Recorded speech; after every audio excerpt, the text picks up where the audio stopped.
বলছিলাম আমরা সব সময় প্রশংসা করব একজনের, তিনি কে? চাইবো একজনের কাছে, তিনি কে? নাকি খাজা বাবার কাছে যাবেন? যখন কিছু চাইতে মনে চায়, চাইবা কার কাছে? যখন সাহায্যের দরকার হয়, সাহায্য চাইবা কার কাছে? বিপদে পড়লে শেয়ার করবা কার কাছে? নাকি ফেসবুকে শেয়ার করবেন? পৃথিবীর সব মানুষগুলো যদি এক ময়দানে দাঁড়িয়ে আল্লাহর কাছে চাওয়া শুরু করে, আল্লাহ আমার এটা দাও সেটা দাও, একের পর এক আল্লাহর কাছে চাইতে থাকে, আর আল্লাহ যদি সব বান্দাদের মনের সব আকুতি পূরণ করে দেয়, সবও দিয়ে দেয়, আল্লাহর ক্ষমতার, আল্লাহর প্রাচুর্যের, আল্লাহর ধনভাণ্ডারের 1 ইঞ্চিও কমবে না। এজন্য বিপদে পড়েছেন, চাইবেন কার কাছে? ছেলে হয় না, চাইবেন কার কাছে? হাজার দরবার থেকে কেউ খালি হাতে ফিরে না, ভুয়া কথা। অনেকে দামি ঘড়ি পরে যায়, পরে ঘড়ি চুরি হয়, খালি হাতে ফিরে। পকেট ভর্তি টাকা নিয়ে যায়, টাকা চুরি হয়ে যায়, খালি পকেটে ফিরে। বাটার জুতা পড়ে যায়, অ্যাপেক্সের জুতা পড়ে যায়, ঢাকার জুতা কই আর উনি কই, উনি জানে না। তার মানে ফেরার সময় খালি পায়ে ফিরে। একটা দরবার থেকে কেউ কোনোদিন খালি হাতে ফিরে না। দরবারটা কার দরবার? রাত্রিবেলা পৃথিবীর দরবারগুলো বন্ধ হয়, আর রাত যত গভীর হয়, আল্লাহর দরবারের দরজারা তত খুলতে থাকে।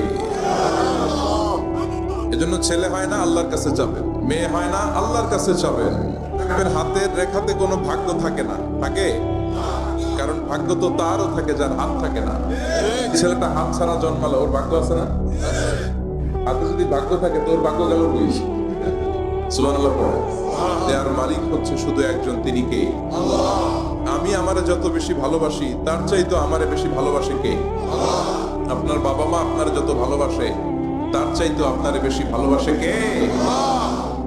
এজন্য বিপদে আপদে সব সময় আমরা তার কাছে চাই। তিনি এক নজর যদি ভুল করে কোনো বেগানা নারীর দিকে পড়ে যায়, চোখটা নামা। Lower your gauge, lower your I shut. চোখ নামাও, তাকিও না আবার। প্রথম নজর তোমার জন্য ক্ষমা, দ্বিতীয় নজর তোমার জন্য গুনাহ। প্রথমে নজর পড়েছে, চোখ নামিয়েছেন, ক্ষমা করবে কে? আবার তাকালেন, আবার তাকালেন, বারবার তাকানোর কারণে গুনাহ আছে না নেই? কৌশল করে বলে, প্রথম নজর যেহেতু ক্ষমা, এক নজরে আধা ঘন্টা তাকিয়ে থাকবে। এরকম কৌশল করা যাবে? সব কৌশলের বড় কৌশলী কে? এজন্য ছেলে নাই, মেয়ে নাই, পাসপোর্ট দিয়ে রেখেছেন, ভিসা লাগে নাই, পরীক্ষার্থী, গোল্ডেন এ প্লাসের আশা রাখো, চাইতে হবে একজনের কাছে। ভালোবাসাকে 100 টুকরা করে নিজের মধ্যে 99 টুকরা ভালোবাসা রেখে দেবে, আর পৃথিবীর সবার মধ্যে 1 টুকরা ভালোবাসা ভাগ করে দেবে। ওই 1 টুকরার ছিটে ফোটা লক্ষ লক্ষ নবীরা পেয়েছে, আগের উম্মতেরা পেয়েছে, এই জামানার লোকেরা পেয়েছে, আমি পেয়েছি, উনি পেয়েছে, উনি, আমরা সবাই মিলে 1 ভাগ। আর ওনার মধ্যে কয় ভাগ? তাহলে ভালোবাসা ওনার বেশি না কম? এজন্য ভুল হলে, অন্যায় হলে, অপরাধ হলে আমার আল্লাহর দরবার আছে না নাই? আশা হারানো যাবে না। কখনো আল্লাহর রহমত থেকে নিরাশ হয়েও না। Never give up.